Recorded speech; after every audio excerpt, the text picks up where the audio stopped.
First off, I would just like to extend a thanks to food allergy advocates of New York for this opportunity to speak. I think the work we do is amazing, and we are truly improving this great state. My friends, New York is a state of great wealth, history, and culture. And for over 2 centuries, our motto has been Excelsior, ever upwards. But is that truly the trajectory of our great state? Upon first inspection, one might say so. Over the last 10 years, income has risen by nearly 25%, and life expectancy has risen as well. But my friends, this increase has been distributed unevenly.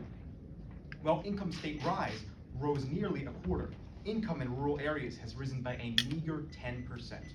In fact, rural communities make up to 54% less than their urban counterparts. These struggles with income compound the lack of access to food, medicine, and transport. Many rural areas are considered food deserts, with up to half of the population living in one, in the case of Franklin County. More broadly, rural communities are 22 times more likely than their urban counterparts to have difficulty accessing food. My friends, are we moving ever upwards when the communities who feed us are struggling to put food on the table? Are we moving ever upwards when 1 in 10 rural New Yorkers should go without a personal vehicle despite occupying the industrial heartland of our great state? Are we moving ever upwards and all but one rural county is considered medically underserved? My friends, consider the ramifications for our community, the food allergy community.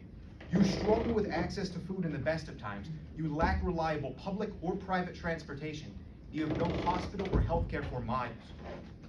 How are you expected to respond to a new allergy to a staple food or respond to unfamiliar anaphylaxis? The present situation is dire, but our people are strong. And as I look to the future, I see hope, and I see the opportunity to make our state a better place for its rural populace. The work food allergy advocates of New York has done is especially potent in rural areas.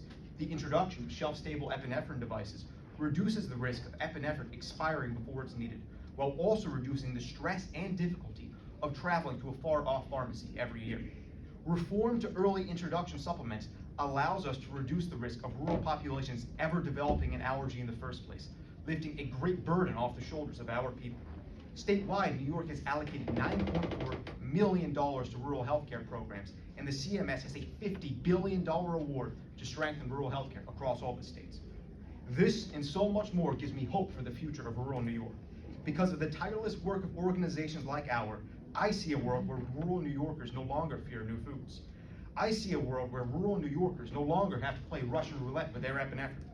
My friends, because of our tireless labor, I see a world where rural New York is not simply another underserved community, but a people sharing the fruits of their labor in equal and equitable partnership with their urban peers. My friends, thank you for your time. Thank you for your diligent work, and thank you for making rural New York move ever upwards.